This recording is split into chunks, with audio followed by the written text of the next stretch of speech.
Silakan, Prof. Assalamualaikum warahmatullahi wabarakatuh. Waalaikumsalam Waalaikumsalam warahmatullahi warahmatullahi wabarakatuh. Baik, wabarakatuh. bagaimana Buya Rizal Pak Alhamdulillah. ini? Sehat, Prof. Prof, gimana, Prof? Alhamdulillah sehat ya. Bagaimana Pak Dokter Kusdinar? Sehat Pak? Alhamdulillah, Prof. Pagi ini segar, insya Allah. Amin. Alhamdulillah. Yang saya hormati semua kita yang sudah hadir, Buya Rizal Alasani, Dokter Kusdinar, dan teman-teman yang jumlahnya sudah 89 orang. Kami jabat. Baik, berikut kita dengarkan sepatah dua kata dari Buya Rizal. Silakan Buya. Syukran, Prof. Bismillahirrahmanirrahim. Assalamualaikum warahmatullahi wabarakatuh. Waalaikumsalam Warahmatullahi warahmatullahi wabarakatuh. Alhamdulillah. Alhamdulillahirabbil alamin. Wassalatu wassalamu ala asrafil anbiya'i wa mursalin wa ala alihi wa ashabihi ajmain amma ba'du. Kalau Allah Ta'ala fil Qur'anil Karim, a'udzubillahi minasyaitonir rajim. Bismillahirrahmanirrahim. Wa ma arsalna min qablika illa rijalan nuhi ilaihim fas'alu ahlal zikri in kuntum la ta'lamun. Sadaqallahul azim. Wa sadaqa nabil karim. Wa nahnu ala zalika minasyahidin syakirin. Walhamdulillahi rabbil alamin. Pertama-tama dan utama sekali, mari selalu kita bersyukur pada Allah Subhanahu wa taala yang mana pada pagi hari ini, pagi yang sejuk ini Allah masih banyak memberikan kepada kita rahmat, nikmat serta karunia-Nya. Allah masih memberikan kepada kita nikmat beragama Islam, nikmat iman, nikmat sehat badan dan panjang umur serta nikmat dekat dengan Al-Qur'an. Alhamdulillah. Selawat bering salam tidak lupa kita sampaikan kepada junjungan kita Nabi besar Muhammad sallallahu alaihi wasallam. Bapak Ibu, dalam surat An-Nahl tadi ayat ke-43 Allah berfirman, Bismillahirrahmanirrahim, dan tidaklah wa ma arsalna min qablika, dan tidaklah kami mengutus sebelum engkau illa rijalan nuhi, yang sebelumnya seorang laki nuhi, kami mewahyukan ilaihim kepada mereka, fas'alu, maka kalian bertanyalah kepada ahlal zikri, kepada ahlinya, in kuntum la ta'lamun, jika kalian tidak. Nah, kita tentu tidak tahu semuanya ya, apalagi tentang hal-hal beberapa hal yang detail. Nah, di sini kita tentang gizi. Tentu kita bertanya kepada ahlinya ya, yaitu Pak Kusdinar dari Cimahi. Sapa dulu ya. Assalamualaikum Pak Kusdinar, Pak Dokter Kusdinar. Waalaikumsalam warahmatullahi wabarakatuh, Bu ya. Sehat, sehat Pak. Alhamdulillah, Bu ya. Iya, di sini Bapak sering presentasi sebagai guru ya Pak ya. Iya. Alhamdulillah, alasannya jadi guru, alasannya jadi peserta Alasani gramatikal Pak ya. Iya, betul. Alhamdulillah. Global ya Pak ya, alhamdulillah semua baik Pak ya. Jadi dalam ayat tadi kita harus bertanya kepada ahlinya jika kita tidak tahu. Nah, hari ini kita ingin tahu dari Bapak ini tentang transisi gizi dan obesitas. Apa kaitannya nanti ya? Nah, tentunya Bapak akan menguraikan secara panjang lebar ya. Bapak sekarang posisinya di Cimahi ya Pak ya? Iya, di kota kelahiran, Bu ya, kota Cimahi, kota tentara. Berapa tahun yang lalu itu Pak? Waduh, itu 73 tahun yang lalu saya lahir di sini. Alhamdulillah ya. Iya. Dulu Pak Kusdinar siapa yang ngajak ke Alasani dulu Pak? Pak Dr. Joni. Dr. Heri Helmi Rashid, Bu Oh, ya. Heri Rashid ya. Teman seangkatan itu gimana tuh Pak Dokter? Ya, waktu pendidikan kedokteran di Jakarta dulu. Alhamdulillah. Semoga apa yang Pak Dokter paparkan bernilai ibadah semua ya Pak Dokter. Kita bungkus Amin, dengan amin, amin. Al-Quran. Ya, mudah-mudahan Pak Dokter juga dari sisi ilmunya kedokteran tetap bermanfaat dan ilmu tentang gramatikalnya juga tetap lancar ya Pak Dokter ya. Oke, makasih Pak Dokter atas kesempatannya telah mengisi tematik kita pagi ini yang berjudul transisi gizi dan obesitas. Makasih Pak Dokter. Saya kembalikan ke Prof. Silakan Prof. Ya, Baik, terima kasih Buya Rizal. Sama-sama Prof. Catatan saya pagi ini saya lihat jenggotnya putih semua, termasuk Parmato itu ya. Iya, alhamdulillah. Sunnah ya Pak Dokter ya. Iya, betul. Baik, silahkan Dokter Kusdinar. Langsung pertama, barangkali ringkasan dulu. Nah, sudah ringkasan nanti ya ringkasan atau kurikulum vitae, nah, kemudian PowerPoint baru. Nanti terakhir kita diskusi. Baik, Mudah-mudahan jam 7 sudah selesai. Nah, baik. alhamdulillah. Baik, baik. Waktu sepenuhnya silakan kepada Dr. Haji Tengkus Kusdinar Ahmad, MPH, dengan Ya. judul Transisi Gizi dan Obesitas. Silakan, Dokter. Terima kasih Prof. Anwar. Alhamdulillah. Alhamdulillah. Bismillahirrahmanirrahim. Assalamualaikum warahmatullahi wabarakatuh. Waalaikumsalam warahmatullahi warahmatullahi wabarakatuh. wabarakatuh. Alhamdulillahi rabbil alamin alladzi khalaqal mauta wal hayata liyabluwakum ayyukum ahsanu amala wa huwal azizul ghafur. Asyhadu an la ilaha illallah wa asyhadu anna Muhammadar Rasulullah. Allahumma shalli ala Muhammad wa ala ali Muhammad. Rabbi syrah li sadri wa yassir li amri wahlul 'uqdatam min lisani yafqahu qawli. Alhamdulillah kita panjatkan syukur kehadirat Allah yang telah menakdirkan kita bisa bertemu di dalam forum yang barokah ini, insya Allah forum kajian tematik online Al-Hasani. Yang pada saat ini Alhamdulillah saya mendapat giliran, mendapat kehormatan untuk bisa berbagi ilmu yang menjadi profesi saya selama ini. Salawat dan salam semoga tercurah limpah kepada junjungan kita Nabi besar Muhammad Sallallahu Alaihi Wasallam, kepada seluruh keluarganya, kepada seluruh sahabatnya, dan kepada seluruh umatnya, insya Allah termasuk kita, anak cucu kita sampai akhir zaman, dan kita berdoa semoga kita mendapat syafaat dari beliau pada kehidupan akhirat nanti. Amin ya Allah ya Rabbal Alamin. Pertama saya mengucapkan terima kasih karena saya mendapat kesempatan untuk berbagi ilmu di sini di forum yang sangat barokah ini di AAA Akademi Al-Quran Al-Hasani, khusus kepada Buya Hazrul Hasani. Terima kasih, betul-betul saya mendapatkan kesempatan karena sebagai seorang public health worker sebetulnya pekerjaan saya sebetulnya memang harus bicara.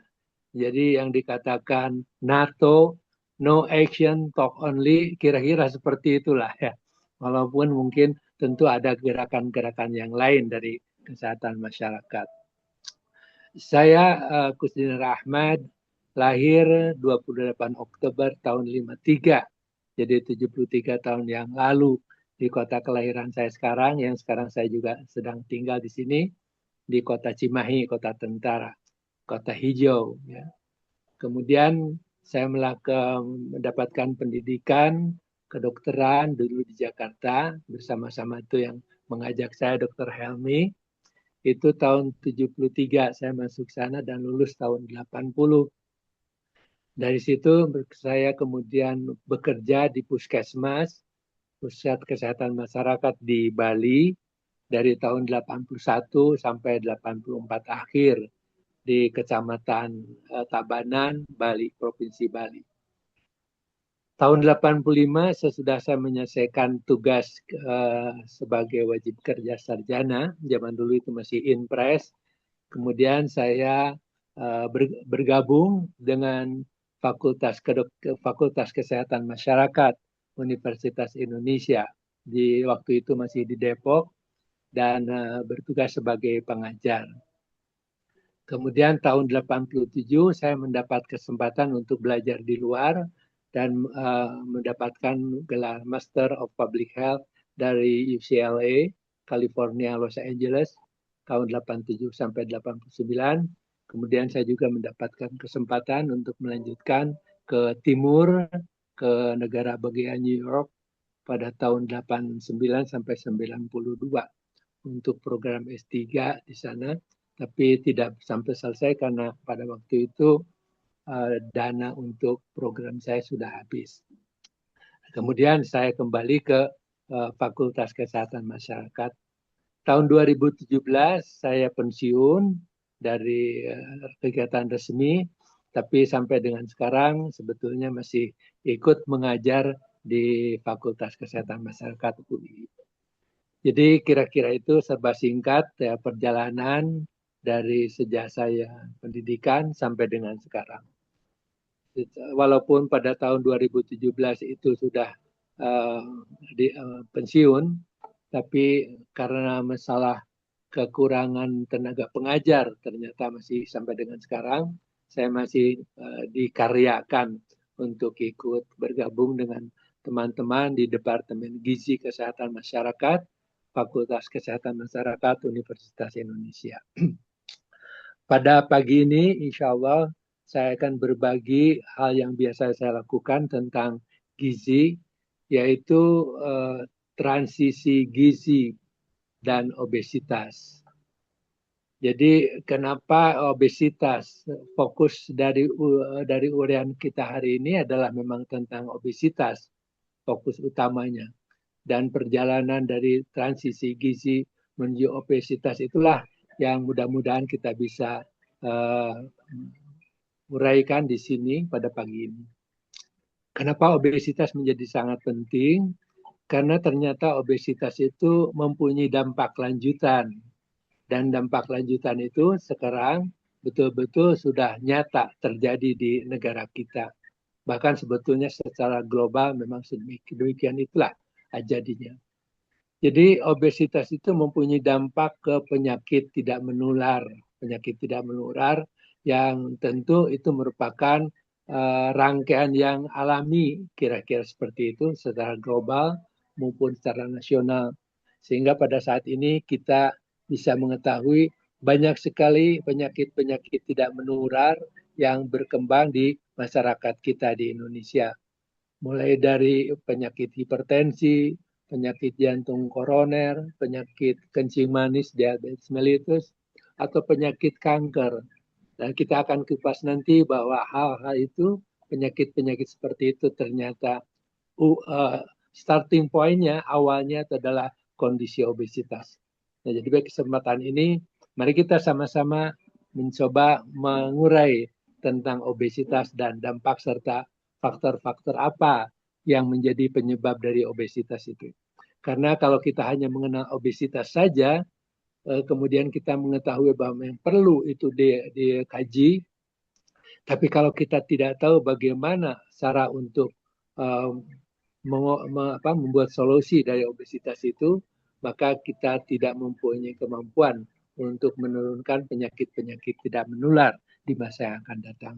Jadi faktor-faktor risiko nanti kita akan bahas juga di dalam kajian ini. Baik, silakan Bu Nel. Bu Nel, alhamdulillah terima kasih sudah berkenan untuk membantu saya untuk menayangkan PowerPoint yang saya siapkan. Ya, transisi gizi dan obesitas. Di sini ya, ada Quran Surat Al-A'raf 31 yang intinya bahwa ini kaitannya dengan gizi pasti itu. Yang berlebih-lebihan itulah yang kemudian dilarang di dalam agama kita. Karena berlebihan itulah yang akan memberikan dampak yang kurang baik pada kelanjutan dari kehidupan kita selanjutnya. Baik, selanjutnya boleh? Ya. Ini satu rangkaian yang diajukan oleh Mosley sudah lama sekali, tapi saya kira masih berlaku sampai sekarang. Jadi kita bisa lihat bahwa rangkaian itu Suaranya hilang kali gangguan sinyal ya. Oh, Ya. ada Prof. Kalau saya jelas tuh, Pak. Saya Jelas, jelas Prof. nih. Kami di Jambi jelas. Oh ya, artinya internet saya yang gangguannya. Ya, jelas, Prof. Ya. Terus Pak Abdullah ya silakan. Baik. Jadi ini rangkaian transisi kesehatan yang diajukan oleh Mosley 40-an tahun yang lalu. Jadi pada awalnya ada banyak sekali negara-negara baik berkembang pada saat itu bahwa yang muncul pada itu dari segi kesehatan adalah infeksi yang tinggi, kematian yang tinggi, dan juga makanan yang langka. Tapi berikutnya hal itu bisa diatasi sehingga makanan berlimpah. Kesehatan lingkungan juga menjadi baik. Demikian juga pendidikan kesehatan. Dan pada waktu itu, era tahun 70-80-an, praktek KB kalau di Indonesia itu sudah mulai populer. Itu zaman keemasan dari keluarga berencana. Ya. pada waktu Prof. Haryono Suyono menjadi Ketua BKKBN. Dan kemudian karena praktik KB yang turun itu secara khusus kalau di Indonesia, kelahiran turun. Ingat kita pada waktu itu slogannya adalah 2 anak cukup, laki perempuan sama saja. Yang sekarang kalau sekarang itu kita mendapatkan slogan yang baru, 2 anak lebih baik. 2 anak lebih baik. Tapi kemudian sering dipelesetkan. 2 anak lebih baik, katanya seperti itu. Sehingga pada saat ini mungkin yang 2 anak, persis 2 anak itu sudah berkurang, ada yang kemudian cenderung untuk mempunyai anak lebih dari 2. Pada saat itu, periode itu infeksi turun. Juga bersama dengan itu kematian turun. Nah, karena hal itu terjadi, berikutnya menjadi penurunan dalam fertility. Total fertility rate untuk Indonesia sekarang itu menjadi bagus sekali, ada 2,13.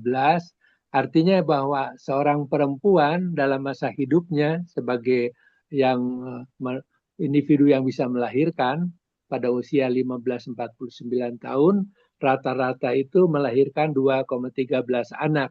Dan itu sudah mendekati replacement growth. Artinya 2 anak yang dilahirkan itu menggantikan 2 orang tua. Sehingga perkembangan penduduknya menjadi 0. Tidak ada bertumbuh. Kalau misalnya fertility rate itu terus turun, maka akan terjadi pengurangan penduduk yang makin lama penduduk di satu negara itu makin sedikit. Itu sudah terjadi di banyak negara Eropa, bahkan dari masa lalu. Mungkin di Indonesia juga akan seperti itu nanti. Kemudian kita melihat bahwa umur harapan hidup meningkat. Saya kira-kira pada tahun 80 pada saat bertugas di Puskesmas, umur harapan hidup di Indonesia pada saat itu kira-kira 58 tahun.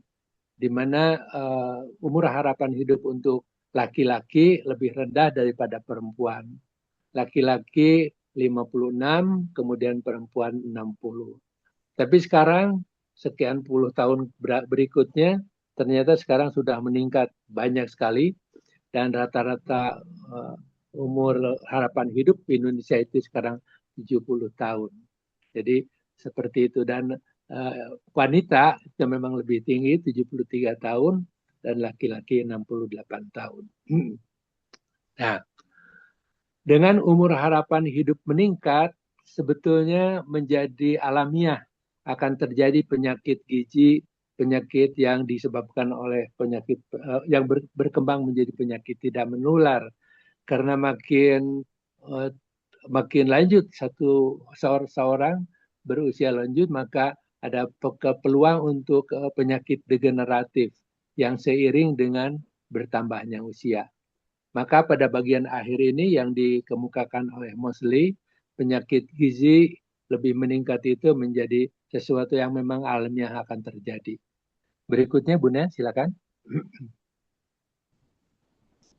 Nah, kalau kita lebih spesifik transisi itu, transisi gizi, sebetulnya kita akan melihat bahwa bagian yang menjadi dasar perubahan itu adalah memang dari urbanisasi, pertumbuhan ekonomi, perubahan-perubahan teknologi yang berkaitan dengan kerja, dan juga tentang processing food, dan juga media massa yang menjadi tumbuh subur sekarang ini.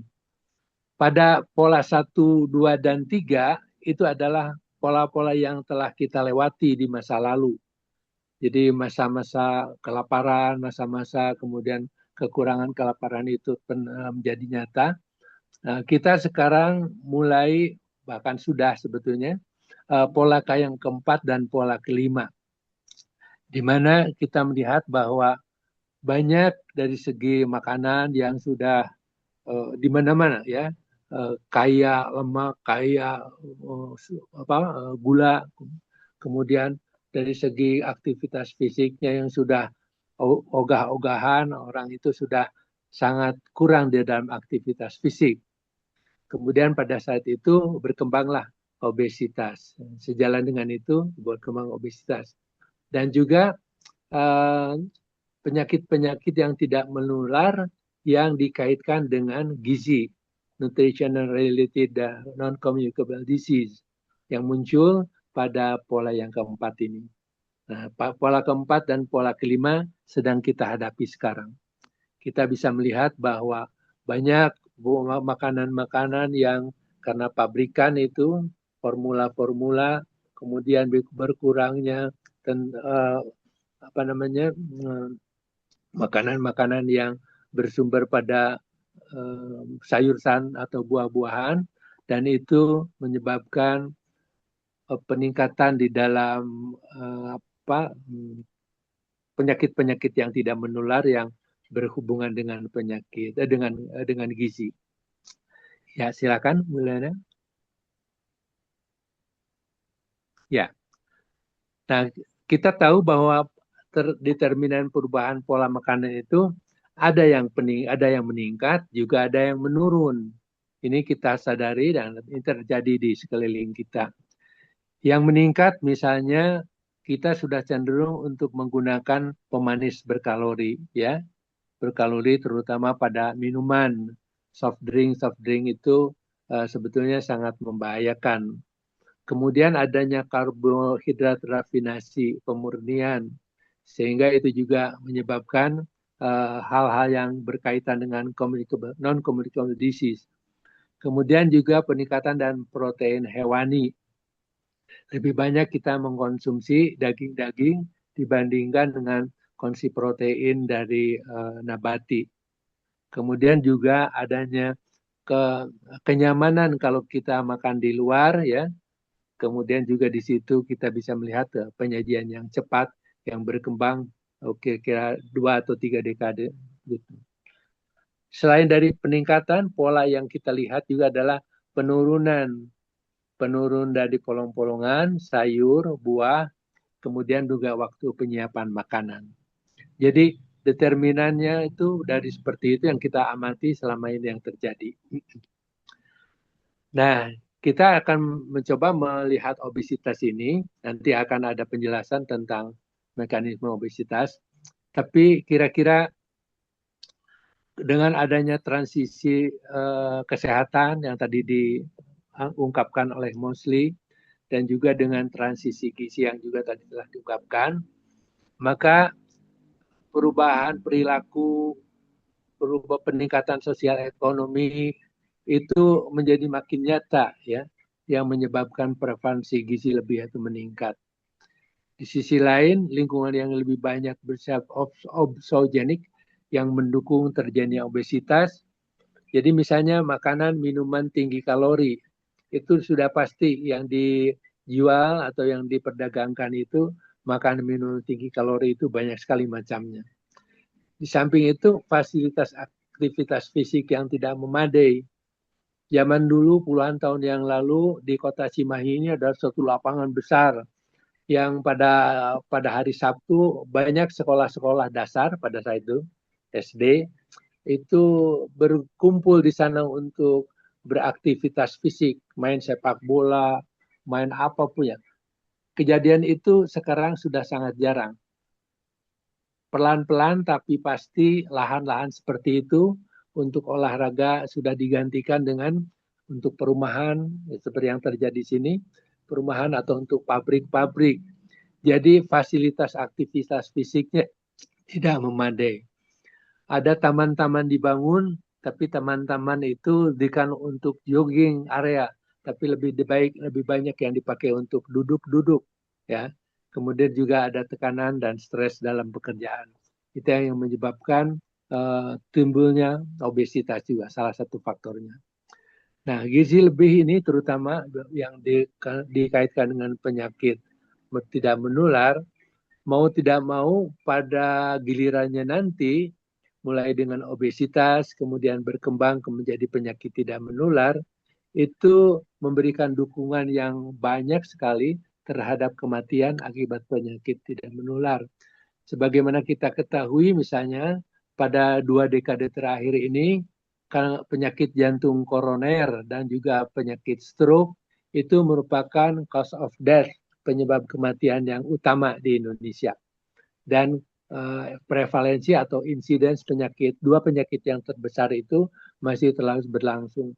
Bahkan kalau kita amati, penyakit-penyakit itu bukan monopoli orang dewasa atau orang tua maksud saya. Itu sudah mengarah ke umur yang lebih muda, ya. Umur yang lebih muda menjadi penderita penyakit-penyakit tidak menular seperti yang itu. Sementara kita tahu juga bahwa akibat dari obesitas itu mempunyai pengaruh atau cabang yang divergen. Obesitas itu tidak pada satu penyakit, tapi ke banyak penyakit. Dari obesitas menjadi diabetes mellitus, menjadi penyakit kanker, menjadi hipertensi, menjadi osteoartritis misalnya. Itu adalah yang kita amati selama ini terjadi di negara kita. Dan penyakit tidak menular, PJK, pro-hipertensi, dan pro-stroke itu memang termasuk non-communicable disease yang terjadi sekarang ini. Maaf. Satu. Ya, silakan. Ya, lanjut. Ya, baik. Ya. Nah, obesitas itu sebetulnya kondisi yang kelebihan lemak tubuh. Kalau obesitas itu kita lihat secara fisik, ya, jadi dengan pandangan aja, kita bisa mengatakan kalau orang itu terlihat membulat, kemudian tengkuknya berlipat, dagunya berlipat, itu sudah kita pastikan dia obesitas. Tapi kalau kelasnya lebih rendah, seperti overweight, itu barangkali memerlukan alat untuk bisa menentukan dia itu memang overweight atau tidak. Jadi obesitas itu sebetulnya penampilan fisik klinik itu sudah kita bisa mendiagnosis, menentukan bahwa orang itu mengalami obesitas. Pada kondisi borderline, obesitas itu bisa kita tandai, kita bisa periksa dengan pengukuran-pengukuran, misalnya pengukuran antropometri. Dalam hal ini misalnya indeks massa tubuh, IMT, itu ternyata berkorelasi dengan lemak total tubuh. Jadi sekali-kali saya tekankan bahwa obesitas itu atau overweight juga itu adalah kondisi kelebihan lemak tubuh. Kondisi kelebihan lemak tubuh. IMT sudah banyak di dalam penelitian berkorelasi dengan lemak total tubuh. Indeks massa tubuh ini berkorelasi dengan lemak total tubuh, terutama kalau kita mengukur atau menerapkan pada populasi umum. Ya, tentu IMT kaitannya dengan lemak total tubuh itu tidak seiring, tidak sejalan kalau kita memeriksa pada individu atau komunitas yang khusus, seperti komunitas atlet, bahkan lebih spesifik lagi atletnya misalnya atlet angkat besi atau binaragawan. Itu tentu tidak relevan kalau kita mencoba menerapkan IMT untuk mengetahui lemak total tubuh. Jadi IMT ini paling cocok kalau kita gunakan untuk mengetahui lemak tubuhnya itu lebih atau tidak pada populasi umum, populasi awam.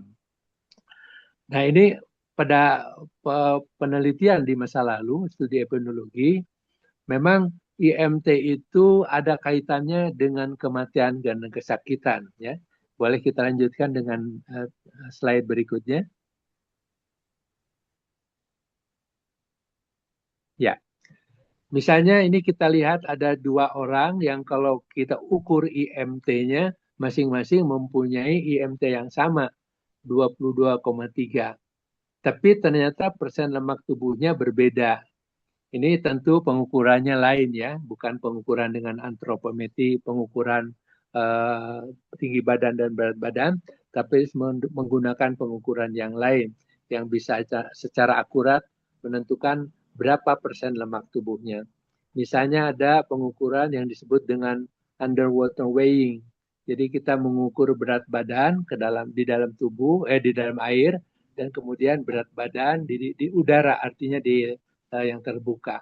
Kemudian dengan memakai rumus, kita akan bisa mendapatkan berapa persen lemak tubuh individu itu.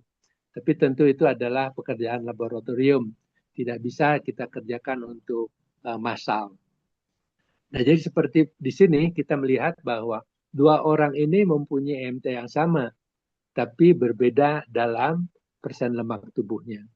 Karena IMT itu berat badan dalam kilogram dibagi oleh tinggi badan dalam meter, kemudian dikuadratkan. Jadi kalau misalnya berat badannya berbeda, tinggi badannya berbeda, itu bisa menghasilkan IMT yang sama. Karena yang satu tinggi badannya memang tinggi, berat badannya juga memang berat. Yang lain itu adalah berat badannya lebih rendah, tinggi badannya juga lebih rendah, bisa menghasilkan pembagian yang sama. Dalam hal ini 22,3. Jadi kalau begitu caranya kita tidak bisa kita hanya melihat ke lemak tubuh itu dari IMT. Seperti saya katakan tadi, IMT itu baru boleh kita boleh percaya kalau misalnya IMT itu diberlakukan untuk orang-orang umum ya, populasi umum, dan tidak bisa digunakan untuk populasi-populasi yang khusus. Jadi seperti itu. Baik, selanjutnya. Nah, ini penelitian longitudinal yang mencoba menghubungkan antara kematian dengan body mass index atau IMT.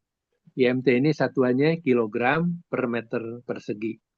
Jadi kita lihat bahwa yang di tengah itu, yang antara 20 sampai 27, 18 sampai 27 sebetulnya, itu adalah titik yang terendah penyebab kematian dikaitkan dengan mortality rate ya. Ke kiri itu ada peningkatan naik ke atas. Jadi artinya mortality rate itu akan meningkat kalau IMT kita kurang dari 18. Sebaliknya juga sama, kalau misalnya lebih dari 30, 35 gitu, itu malah meningkatnya tajam. Kematiannya itu betul-betul luar biasa. Jadi pilihan kita untuk hidup sehat dikaitkan dengan mortality rate itu, kita harus mempertahankan indeks massa tubuh kita itu di area yang bawah itu. Ya, jadi antara 18 sampai 27 lah. Kalau Indonesia itu menganut 27 karena pada penelitian kami dulu tahun 96 kami melakukan penelitian di 12 kota provinsi di Indonesia. Yang paling barat itu Medan ya, Sumatera Utara. Kemudian yang paling timur itu Ambon ya, Maluku. Itu ternyata orang Indonesia itu dari segi IMT mungkin dia rendah, tapi ternyata kalau diukur persen lemak tubuhnya, orang Indonesia itu tinggi persen lemak tubuhnya. Sehingga tidak bisa kita mengacu pada standar internasional. Yang internasional itu kan 30 untuk dinyatakan obesitas itu. Kita harus lebih rendah dari itu. Dan kita tetapkan untuk di Indonesia itu dianggap obes itu di atas 27. Jadi kira-kira logikanya itu adalah orang Indonesia itu tulangnya kecil, kemudian dibungkus dengan otot yang juga kecil, tapi kemudian antara otot dengan kulit itu diisi dengan lemak yang padat gitu, yang ketat. Yang lemak yang ketat itu bisa dirasakan misalnya pada lengan atas gitu ya. Kalau kita cubit lengan atas kita, mereka yang punya padat dalam lemak itu agak sulit memisahkan antara kulit dengan otot karena itu di situ ada lemak yang banyak. Dan itu sebabnya IMT orang Indonesia tidak perlu banyak, tidak perlu tinggi untuk bisa mendapatkan persen lemak tubuh yang tinggi. Nah, selanjutnya boleh? Nah, ini kita lihat kaitannya dengan penyakit ya. Jadi penyakit itu terutama tentu dengan penyakit tidak menular.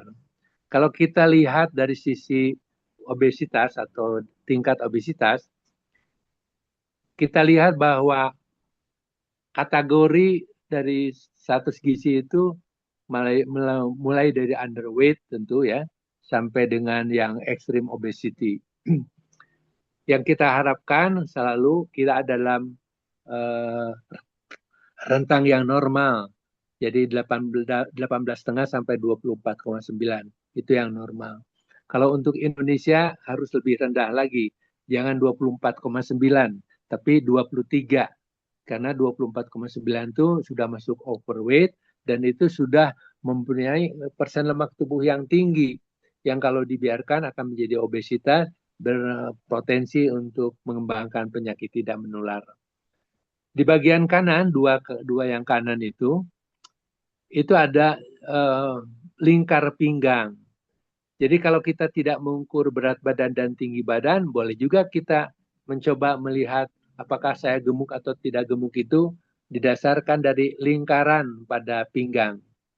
Jadi kalau untuk laki-laki, batasannya itu adalah 102 cm.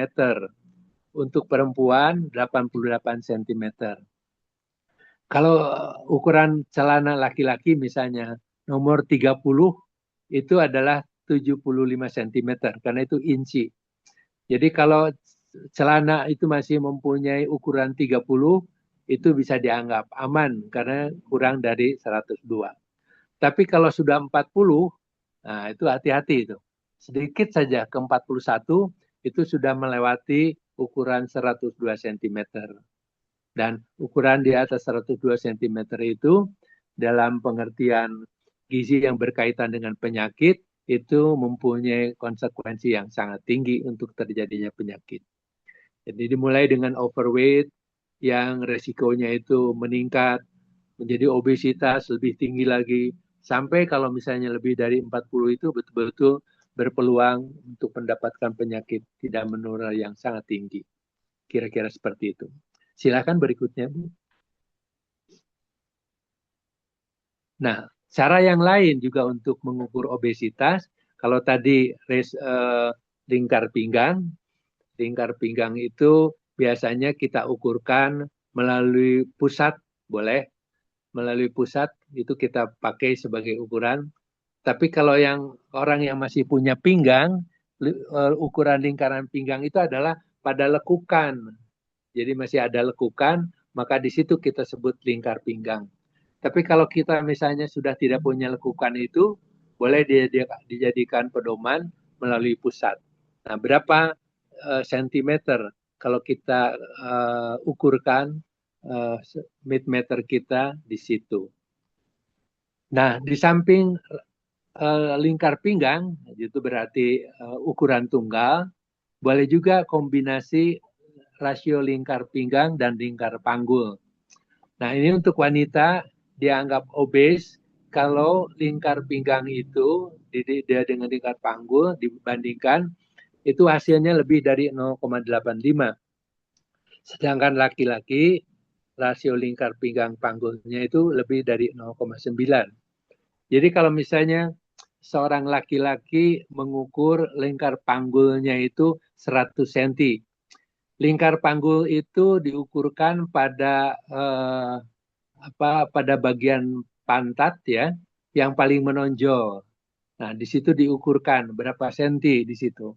Kalau seandainya dari hasil ukuran itu 100 cm, kemudian lingkar pinggangnya laki-laki itu memakai celana ukuran 30, 75, jadi berarti rasio lingkar pinggang panggulnya itu 0,75. Itu masih sangat aman gitu ya. Tapi kalau misalnya lingkar pinggangnya itu menjadi makin meningkat, bukan 30, ukuran celananya menjadi 40 misalnya ya. 40 itu kan berarti 100 cm. Maka rasio lingkar pinggang panggulnya adalah 1. 100 cm dibagi 100 menjadi 1. Itu merupakan kondisi obesitas yang bisa menuntun pada penyakit tidak menular. Lingkar pinggang pada laki-laki yang tadi sudah kita sebut, itu adalah batasnya 102, sementara pada wanita 88 cm. Jadi boleh dari sekarang kita coba-coba untuk selalu mengukur, ya, bukan hanya menimbang berat badan, tapi juga mengukur pinggang, mengukur panggul. Karena nanti kita akan bicara visceral obesity. Mungkin dia tidak kelihatan gemuk, tapi perutnya buncit. Nah, kalau kita ukur pinggangnya, ternyata dia melebihi apa yang diharuskan. Bagi selanjutnya silakan. Ya, ini kisaran lemak tubuh normal. Jadi untuk laki-laki itu dan perempuan itu ada beda memang ya. Laki-laki lebih rendah dari perempuan untuk kita sebutkan lemak tubuh normal. Karena memang secara alami laki-laki itu mempunyai otot yang lebih banyak sampai 45%, sementara wanita 36%. Perempuan juga memerlukan lemak yang lebih banyak karena pada perempuan itu ada proses menstruasi yang memerlukan lemak tubuh tertentu. Yang kalau lemak tubuh perempuan itu kurang dari 17%, tidak bisa menstruasi sekalipun usianya sudah pantas untuk menstruasi. Sebaliknya juga kalau wanita itu terlalu gemuk di atas 30%, 35% misalnya, gemuk sekali, terlihat nyata secara klinis, wanita itu juga kalau misalnya si gadis itu umur 10 tahun dengan bentuk badan yang sangat gemuk, itu juga tidak bisa menstruasi. Karena menstruasi itu memerlukan angka persen lemak tubuh yang ideal ya, antara 17 sampai 22%. Jadi memang secara alami wanita harus mempunyai persen lemak tubuh yang lebih tinggi dari laki-laki. Selanjutnya. Nah, ini prevalensi obesitas dewasa. Jadi kita terapkan untuk kajian ini untuk yang dewasa di atas 18 tahun. Kalau kita lihat peta dunia ini, yang paling gelap itu yang presentasi atau prevalensi obesitasnya tinggi di dunia. Jadi kita bisa lihat misalnya di sini Saudi Arabia itu, Mesir itu paling tinggi. Jadi kalau pengalaman kita misalnya mengamati kalau kita lagi umroh atau haji, kita duduk saja di masjid, kemudian kita melihat ada orang Timur Tengah ya yang lewat, kita hitung saja 1, 2, 3. Nah, menurut catatan ini minimal 3 orang itu adalah gemuk di antara 10 orang yang kita amati. Nah, saya kira mungkin sekarang sudah menjadi lebih tinggi lagi karena rata-rata orang Timur Tengah itu memang gemuk. Di samping Timur Tengah dan Mesir tadi, itu kita lihat di bagian bawah di Afrika, itu Afrika Selatan itu juga tinggi. Kemudian kalau kita lihat benua Amerika, itu di celah itu, jadi termasuk Amerika Tengah, Amerika Selatan, itu juga tinggi. Secara umum, Australia itu memang rata-rata, Australia itu termasuk yang tinggi, itu bisa juga menjadi antara 3 di antara 10 juga. Kanada juga seperti itu. Indonesia pada peta ini masih di bawah. Nanti kita akan lihat Indonesia berapa angkanya. Silakan. Nah ini tahun 2007 sampai tahun 2018 ya. Kita lihat yang obesitas, ini peningkatannya memang ada ya. Dari sejak 2007, 2013 sampai 2018, itu meningkatnya luar biasa itu. Peningkatan selama berapa tahun, 6 tahun itu meningkat sampai 4%. Pada penelitian kami di 12 kota provinsi di Indonesia tahun 96, itu juga sudah menunjukkan angka-angka seperti itu. Terutama pada waktu itu, kalau kami melakukan penelitian itu di Sulawesi Utara, di Manado, dan sekarang ternyata terbukti Manado atau Sulawesi Utara itu termasuk prevalensi obesitasnya yang paling tinggi. Kita lanjutkan. Ini data tahun 2018. Rata-rata Indonesia untuk orang dewasa umur di atas 18 tahun itu 21,8%. Yang paling kanan itu Sulawesi Utara 30,2%. Itu yang paling tinggi. Sementara yang paling rendah itu Nusa Tenggara Timur, Nusa Tenggara Barat. Pada tahun tersebut itu prevalensinya 10,3.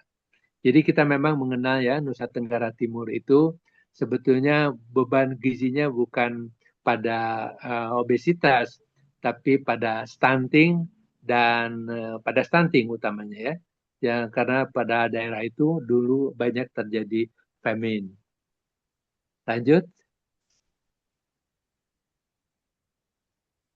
Nah, ini kalau kita lihat data ini tahun yang paling baru ini, survei kesehatan 2023. Kita lihat yang paling kanan saja, persen yang paling kanan, jadi kolom ketiga dari kanan. Itu angka-angkanya menunjukkan bahwa memang peningkatan obesitas di Indonesia itu sudah terjadi, sedang terjadi. Nomor satu yang paling tinggi itu ternyata DKI. DKI Jakarta itu 31,8%. Kira-kira 10 baris ke-10 dari atas. 31,8%. Kemudian disusul oleh Sulawesi Utara. Sulawesi Utara itu 30,8 ya, 30,8. Kemudian ada lagi Papua. Papua itu juga tinggi. Jadi 3 yang tertinggi di Indonesia saat ini adalah DKI Jakarta, kemudian Sulawesi Utara, dan juga Papua. Itu tinggi sekali. Lanjutkan.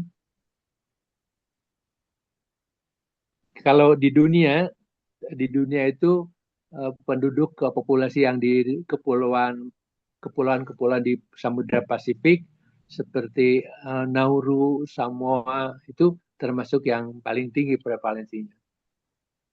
Kemudian tadi yang di Timur Tengah ya, termasuk juga Kuwait sebetulnya tapi tidak nampak itu yang tertinggi.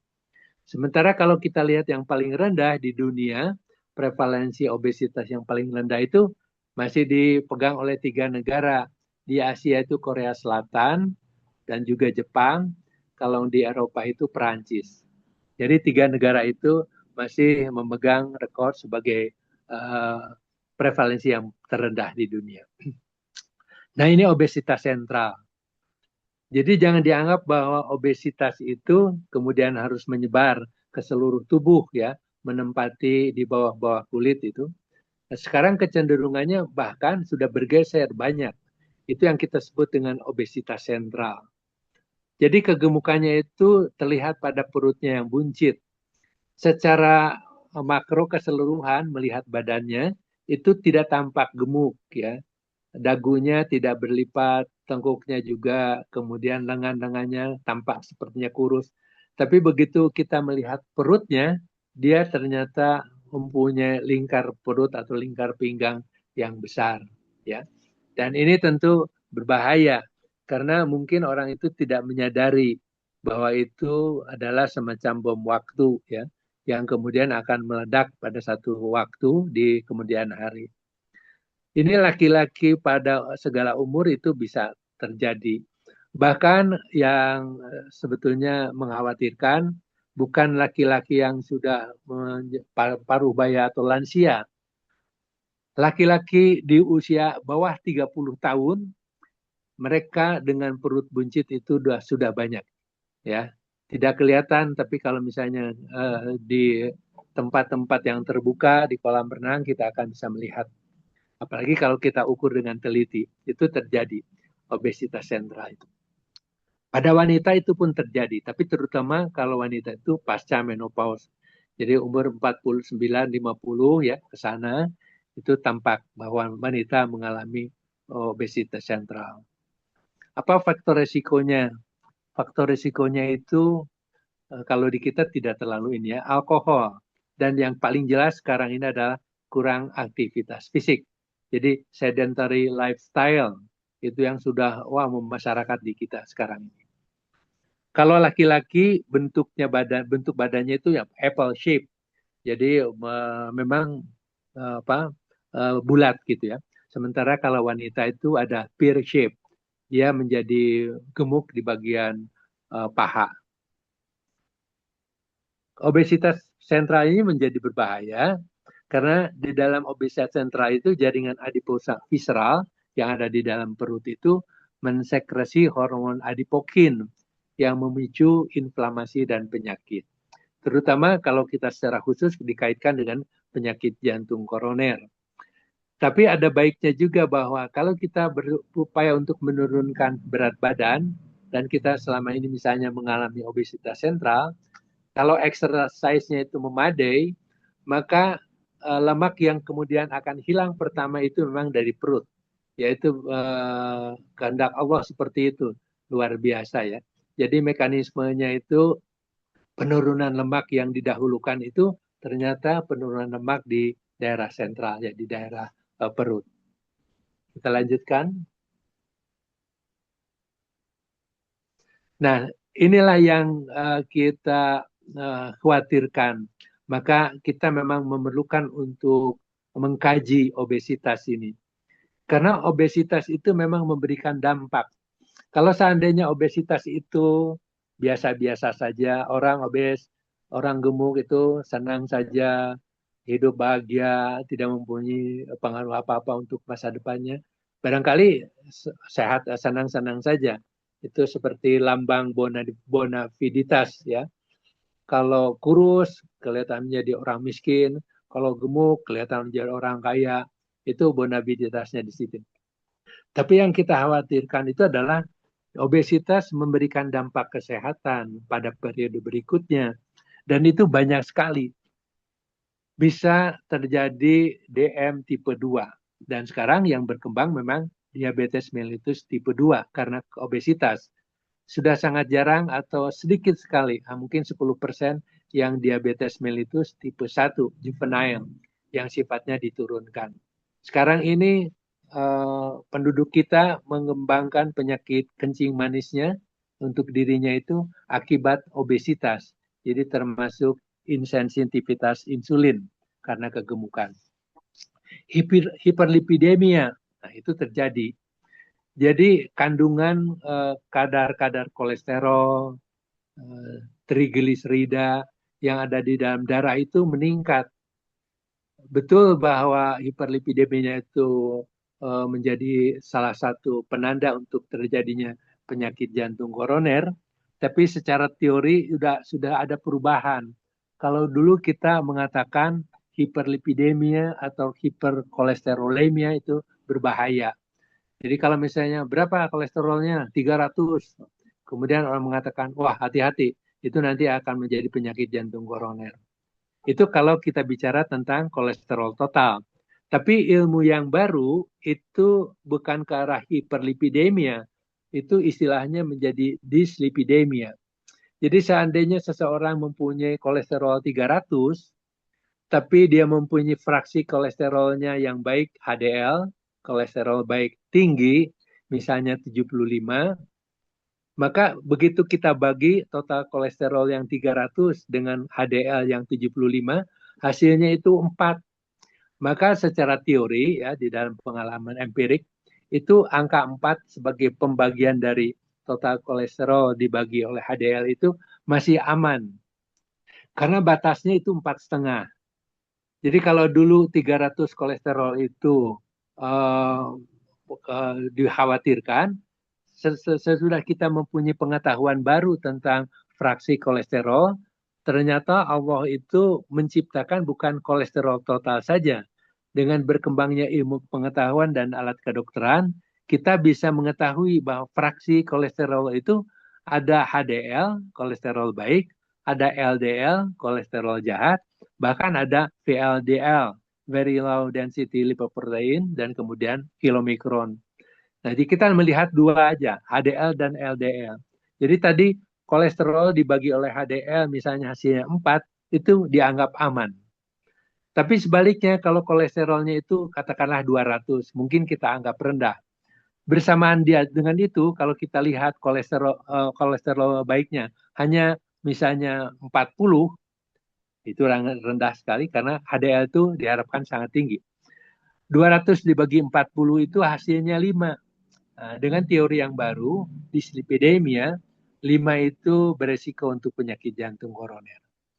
Jadi yang penting 2 itu, rasio itu harus betul-betul dikurangi peluangnya untuk lebih dari 4,5. Itu caranya berarti harus ada kegiatan aktivitas fisik. Karena HDL itu ditingkatkan dengan melakukan aktivitas fisik. Sementara kolesterol meningkat karena kita makan. Jadi kalau seseorang yang memang gemar untuk makan soto Betawi, banyak lemak, tapi di samping itu dia berolahraga yang memadai, HDL-nya meningkat, mungkin akan menjadi tetap aman karena hasil dari rasio itu tetap di bawah 4,5. Yang lainnya hipertensi. Hipertensi juga pemicunya adalah obesitas. Pembentukan batu empedu, menstruasi yang tidak teratur, seperti yang tadi saya dikatakan di awal, menstruasi itu sangat ditentukan oleh persen lemak tubuhnya. Kemudian pada laki-laki, karsinoma kolon, kanker kolon, rektum, dan prostat. Pada wanita, kanker mame atau payudara, pada rahim. Kemudian ada osteoartritis. Logikanya karena berat badan tubuh yang luar biasa beratnya itu, jadi sendi-sendi di bawah lutut, kemudian pergelangan kaki, itu menopang beban yang sangat berat. Maka osteoartritis itu bisa dihindarkan, salah satunya dengan menekan berat badan jangan terlalu tinggi. Tapi kalau misalnya berat badannya menjadi kurus, ada sisi lain. Hidup ini adalah pilihan. Dia tidak mengidap osteoartritis, tapi dengan badan yang kurus, yang kurang berat badannya itu, dia akan mengidap osteoporosis.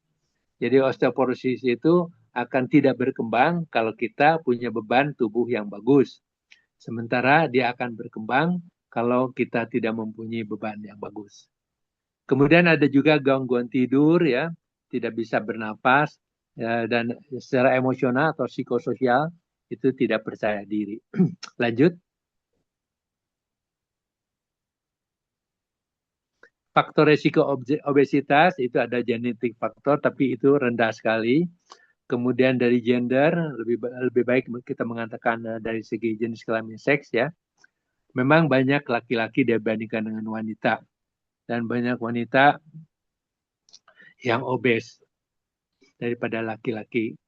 Kemudian kalau wanita itu pear shape lebih banyak menumpuk di paha dan panggul. Sementara kalau laki-laki apple shape yang menumpuk di perut. Lanjut.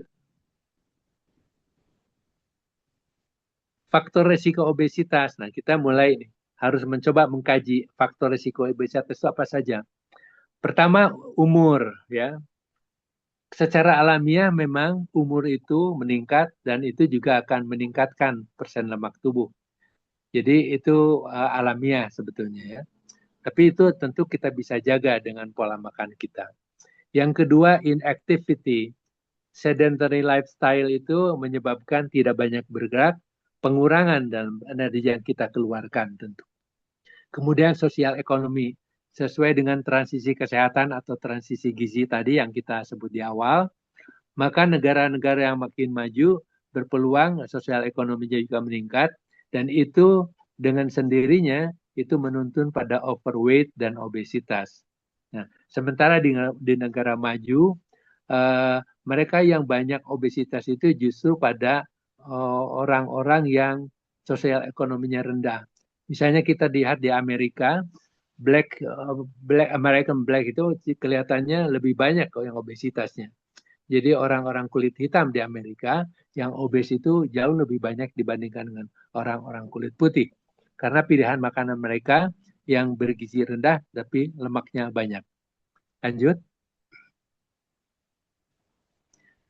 Kemudian pola pertumbuhan saat anak-anak. Nah, ini dalam penelitian, kalau anak itu mengkonsumsi banyak sekali makanan dan kemudian menjadi gemuk, nanti kita akan lihat ada tipe yang hiperplastik, ada juga hipertrofik. Itu tentu menuntun pada anak yang kemudian menjadi remaja yang obes dan kemudian menjadi dewasa yang obes. Dewasa yang obes itu nanti akan menuntun pada penyakit tidak menular. Ya, lanjut.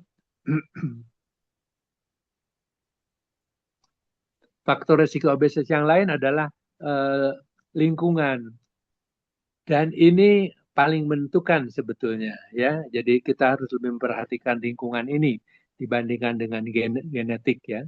Karena lingkungan ini sebetulnya yang bisa dikontrol oleh masing-masing orang. Sementara genetik itu kan given.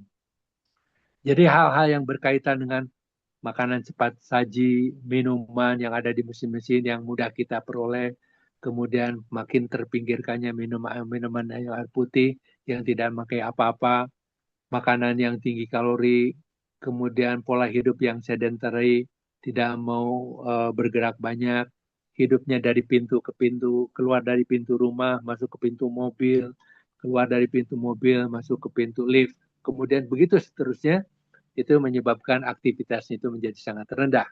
Dan itu cenderung untuk membuat obes. Kemudian banyaknya tontonan, banyaknya kegiatan yang diam, hanya duduk.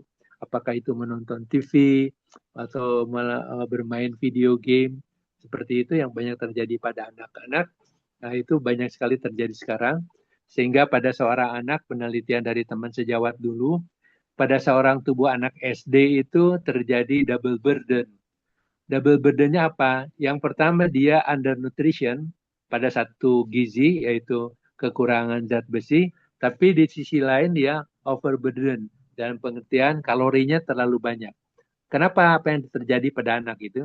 Karena dia malas untuk mengkonsumsi sayur-sayuran, terutama yang berwarna hijau, yang mengandung banyak Fe, zat besi, tapi bersamaan dengan dia itu, dia menonton TV atau bermain game dengan HP-nya. Sehingga terjadilah kelebihan energi yang tidak dikeluarkan.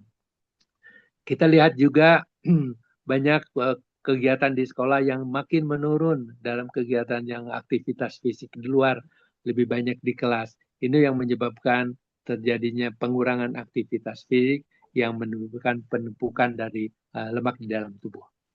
Kemudian sarana-sarana pejalan kaki, trotoar, jalan untuk sepeda, lain sepeda itu tidak tersedia. Di Depok, alhamdulillah ada bagian yang sedikit ya, kira-kira 2 meter yang paling pinggir, lane yang paling pinggir yang dipergunakan untuk sepeda. Lanjut. Nah, ini sebetulnya bagian yang tadi kita jelaskan, bahwa obesitas itu terdiri dari faktor risiko yang banyak sekali faktornya. Mulai dari hal yang berkaitan dengan aktivitas fisik, berkaitan dengan gen, berkaitan dengan pola sedentary lifestyle, banyak sekali dan ini dipetakan di sini. Lanjut.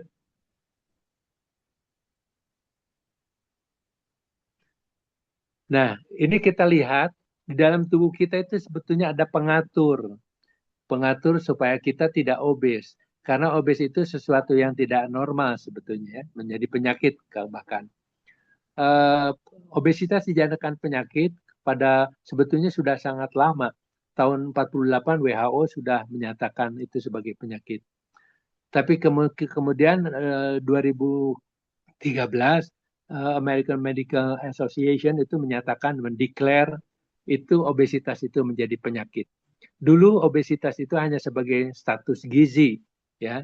Jadi kita kenal status gizi dari undernutrition sampai overnutrition. Tapi pada tahun 2013 sudah dideklar bahwa obesitas itu adalah penyakit. Awal dari penyakit tidak menular berikutnya. Di dalam tubuh itu ada lipoprotein lipase yang bertugas untuk memecah kilomikron. Mereka yang mempunyai tinggi LPL ini efisien dalam menyimpan lemak.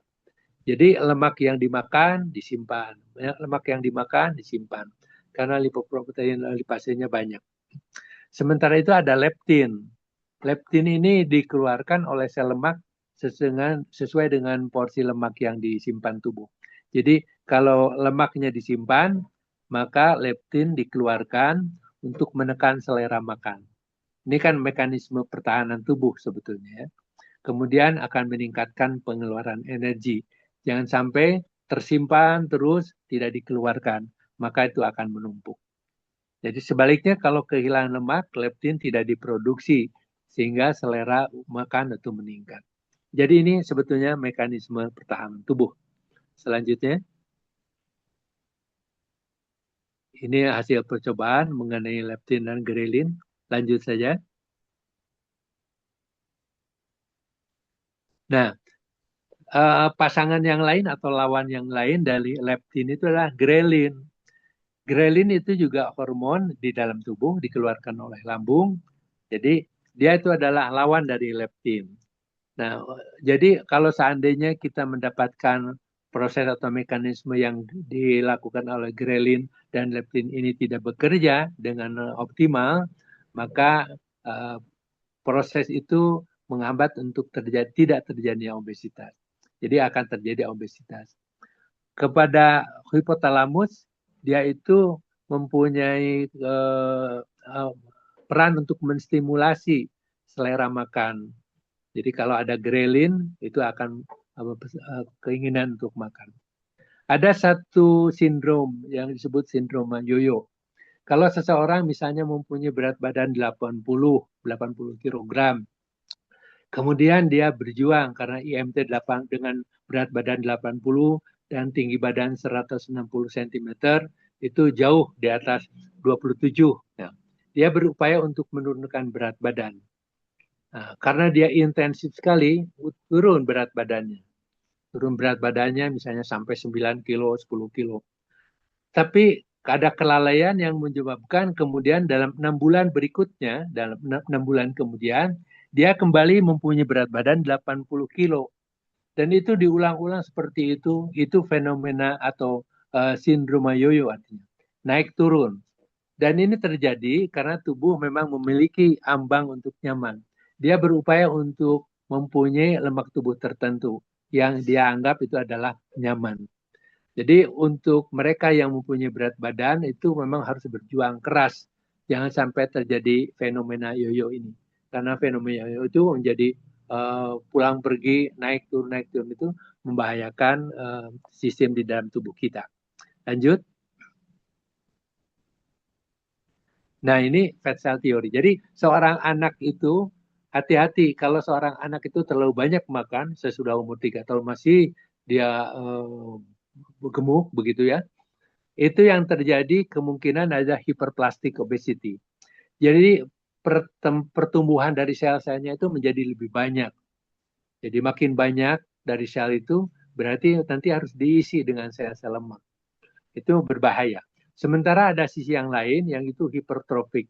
Jumlah selnya menetap, tidak bertambah, tapi sel itu ditambah terus. Kemampuan sel lemak untuk bisa menampung ya lemak di dalam tubuh, di dalam selnya itu sampai 40 kali ukuran selnya yang normal. Jadi itu luar biasa.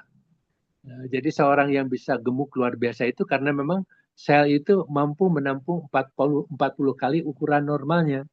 Oleh karena itu jangan harus cenderung untuk dipertahankan jumlah sel dan juga harus dipertahankan bentuk sel supaya tidak terlalu banyak isi sel. Lanjutkan. Nah, faktor risiko obesitas yang lain. Kondisi dalam kandungan, jadi kita mengenal apa yang disebut dengan hari pertama kehidupan, 1000 hari pertama kehidupan, itu sangat populer sekali sekarang. Jadi kondisi ibu di dalam kandungan, kondisi ibu yang hamil, kemudian mengandung anaknya, kalau kondisi ibu secara gizi itu rendah, kurang baik, maka dia berpeluang mempunyai anak yang masa depannya itu menjadi obes. Ya. Nanti kita lihat ada mismatch teori. Jadi kurang gizi pada saat hamil itu mempunyai peluang untuk membuat anaknya itu nanti di masa tuanya itu menjadi obes. Kemudian ASI mencegah obesitas. Karena apa? Kolesterol yang tinggi pada ASI itu memperkenalkan metabolisme yang lebih baik pada basi. Jadi kecenderungan kita untuk selalu menyarankan supaya ASI itu terus diberikan, bahkan sampai umur 2 tahun itu ada alasannya. Anak dan orang tua yang obes. Anak itu akan mendapatkan genetik dari orang tuanya. Anak yang berumur 3 tahun, ya, orang tuanya tidak obes, itu rendah resikonya menjadi obes. Tapi kalau dia lebih dari 3 tahun, dia menjadi berisiko. Bahkan kalau orang tuanya itu juga obes, maka resikonya itu berkali lipat. Lanjut.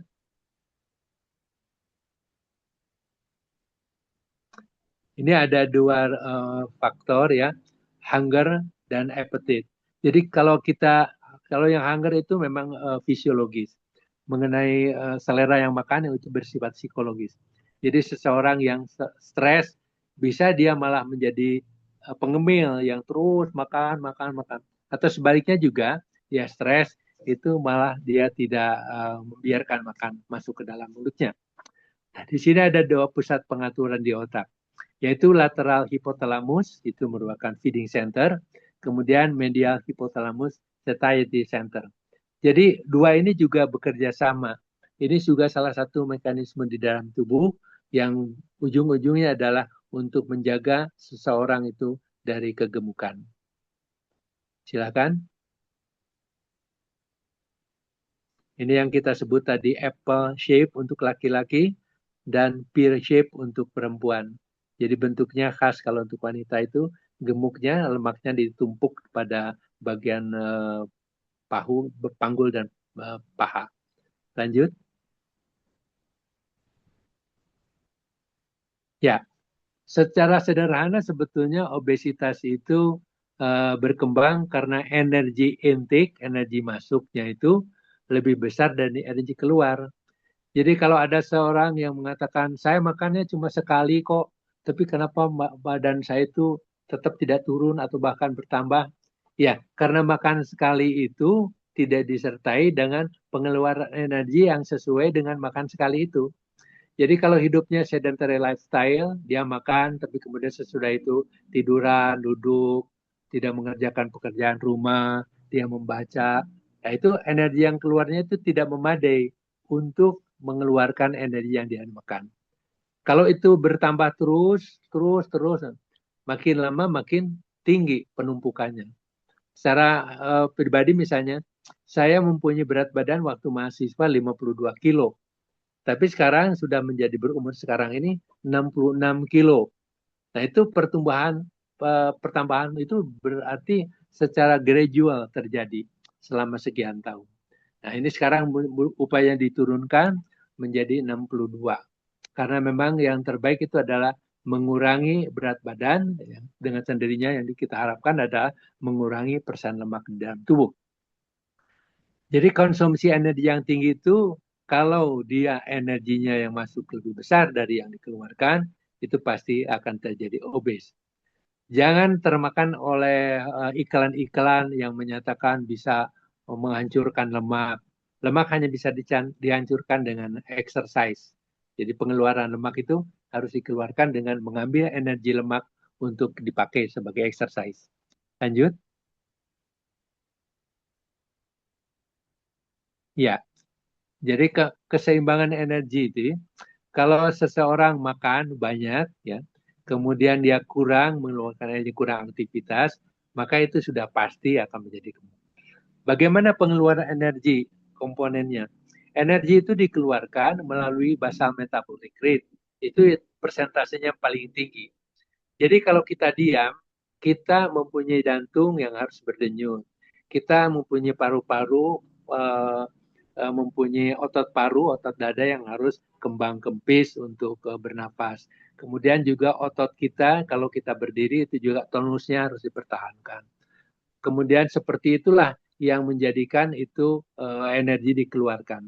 Itu 60-80%. Aktivitas fisik itu bisa mengeluarkan energi juga. Tapi itu ternyata bervariasi untuk orang. Orang-orang yang aktivitas fisiknya rendah mungkin hanya mengeluarkan 10% dari total energi expenditure-nya. Sementara yang tinggi sekali aktivitas fisiknya bisa sampai 40%. Dan itu tentu baik ya. Di samping itu yang tidak terhindarkan itu adalah efek termik dari makanan. Kalau kita makan, makanan itu perlu diabsorpsi, digesti, perlu diserap. Dan itu memerlukan 7-10% total energi expenditure. Jadi seandainya kita banyak aktivitas fisik dan dianggap tinggi, itu akan membentuk badan yang tentu akan lebih kurang di dalam persen lemak tubuhnya.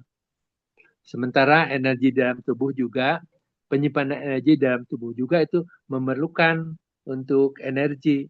Jadi protein menjadi otot perlu energi. Kemudian karbohidrat menjadi glukosa dan glikogen itu juga perlu energi. lemak untuk disimpan di dalam jaringan adiposa itu juga perlu energi.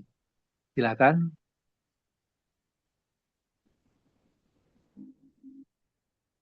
Ini adalah secara garis besar kita membahas bahwa aktivitas fisik, kemudian BMR dan juga efek termik dari makanan itu menjadi komponen pengeluaran energi.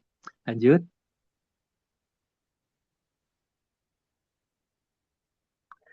Nah, jadi kalau kita melihat di sini ada faktor apakah umur, tinggi, pertumbuhan, body composition, kemudian kondisi demam, kemudian stres. Ini semua faktor-faktor yang akan mempengaruhi BMR. Jadi misalnya demam itu akan meningkatkan BMR, gitu ya. Kemudian kondisi malnutrisi itu mekanisme di dalam tubuhnya itu akan menurunkan BMR, itu mempertahankan tubuh. Kalau orang kurang gizi itu otomatis BMR-nya rendah. Itu untuk mengamankan tubuh. Jadi ada faktor-faktor yang memberikan efek pada BMR. Lanjut. Nah ini yang 1000 hari pertama kehidupan. Itu mulai dari pembuahan, ada nidasi, jadi hasil pembuahan itu menempel pada rahim, sampai kemudian lahir, anak itu berusia 2 tahun, itu yang disebut dengan 1000 hari pertama kehidupan. Ini ternyata dari penelitian itu menentukan obesitas. Jadi kalau seorang ibu mengalami kekurangan gizi, malnutrisi, itu memberikan lingkungan pada bayinya itu kurang gizi. Nah, sementara si bayi itu berusaha untuk mengadaptasi. Ya, boleh dilanjutkan aja. Berupaya untuk mengadaptasi. Silakan, next. Ya. Nah, itu yang disebut dengan plastisitas perkembangan. Jadi, si bayi itu berupaya untuk mengadaptasi. Dan dia memprediksi nanti kalau dia sudah keluar dari rahim ibu, di luar juga kondisinya mungkin akan seburuk sewaktu ada di dalam lahir. Dengan adanya mekanisme ini, kemudian boleh selanjutnya.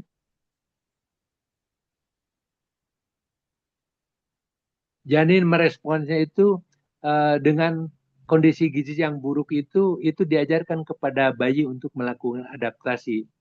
Kemudian nanti ada perbedaan kondisi lingkungan antara pre atau selama kehamilan, selama di dalam kandungan, dengan sesudah lahir. Nah, kalau kondisi itu bertolak belakang, itu yang kita sebut dengan mismatch.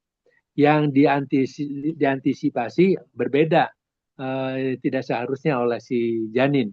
Jadi dia memprediksi kondisinya itu akan buruk, tapi ternyata kondisi di luar itu baik. Maka tubuh si bayi yang tadinya itu kondisi buruk, dia menerima lingkungan atau kondisi gizi yang baik, itu menyebabkan tubuh si bayi itu menjadi terkejut. Itu sebabnya pada periode kira-kira tahun 1980-an ya, itu banyak orang yang mengalami penyakit jantung koroner pada usia yang lebih muda. Pada saat itu usianya lebih dari 60-an tahun. Tapi ternyata pada periode itu kondisinya berbeda. Usianya lebih muda untuk penyakit jantung koroner dan mengalami kematian dari penyakit jantung koroner. Kenapa itu terjadi? Sesudah ditelusuri ke masa lalu, tahun 1940-an itu masa penjajahan Jepang, dan itu kondisi sosial ekonomi atau gizi secara khusus pada zaman itu sangat berat. Nah, bayi-bayi yang dilahirkan pada periode itu, kemudian pada masa kehidupannya dia mengalami sosial ekonomi yang lebih baik, itu menjadi mismatch. Ya, jadi tubuh itu tidak mampu ya, organ-organ di dalam tubuhnya tidak mampu untuk mengadaptasi lingkungan yang lebih baik itu. Maka terjadinya penyakit jantung koroner pada populasi itu menjadi lebih cepat berkembang dibandingkan dengan pada periode sesudah atau sebelumnya. Lanjut. Nah ini yang mismatch. Jadi yang atas itu yang lebih transparan itu kondisi yang memang match antara yang waktu dia di dalam kandungan dengan di lingkungan sesudah dia lahir. Tapi yang kemudian yang menyeberang itu yang mismatch. Pada waktu di dalam kandungan dia mengalami kondisi yang kurang, tapi dalam lingkungan sesudah lahir, dalam kehidupannya, dia mengalami kondisi yang bagus. Nah, itu yang disebut mismatch, dan itu menuntun pada penyakit tidak menular. Lanjut. Ya, jadi si bayi itu setelah mengadaptasi dirinya secara keliru, ya. Kehidupannya di dalam kandungan itu dia pakai sebagai pedoman. Nanti saya di luarnya itu akan seperti itu. Tapi ternyata kondisi yang lebih baik pada postnatal itu menjadikan posisi dia menjadi lebih buruk. Lanjut.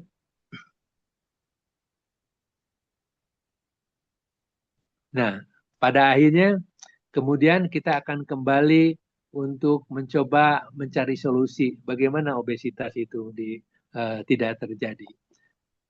Pasti itu akan sangat tergantung dari faktor resiko yang ada pada individu atau pada masyarakat. Jadi untuk menanggulangi secara prevention, ya, promosi dan prevention itu, lihat saja faktor-faktor resiko. Apakah aktivitas fisiknya memadai atau dia melakukan pola yang hidup yang sedentary lifestyle. Kemudian evaluasi psikososial yang berkaitan dengan emosi, mental, dan juga lingkungan sekitarnya yang berkaitan dengan itu. Kemudian apakah dia mengkonsumsi diet-diet yang rendah kalori atau malah sebaiknya. Dilihat juga apakah dia mengatur, ya, setiap sajian itu teratur dengan ukuran-ukuran kalori yang sesuai, yang memadai atau tidak. Berkaitan juga dengan low fat dan low energy diet. Jadi apakah banyak mengkonsumsi makanan-makanan yang tinggi secara energi atau secara lemak.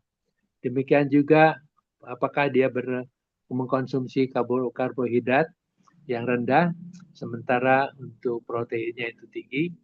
Seperti itu. Nah, ini yang penting juga adalah yang glycemic index. Apakah selama ini kita memilih makanan yang indeks glikemiknya itu tinggi? Artinya indeks glikemik tinggi itu adalah makanan yang cepat sekali menaikkan kadar gula di dalam darah.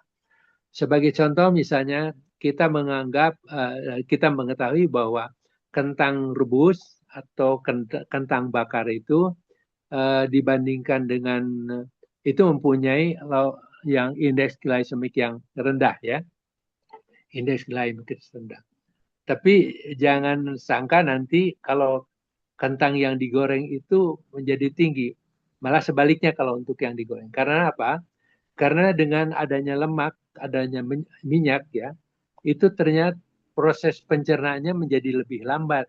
Karena ada pengaruh dari enzim-enzim, ada pengaruh di dalam lambung, ada pengaruh di dalam usus 12 jari, sehingga justru makanan kentang yang digoreng itu menjadi indeks glikemik yang lebih rendah daripada kentang. Itu berbeda dengan kita bicara tentang energi. Tentu kalau kita bicara tentang energi, kentang yang digoreng itu mengandung energi lebih banyak daripada yang direbus. Kemudian kita juga memperhatikan makanan-makanan yang rendah kalori.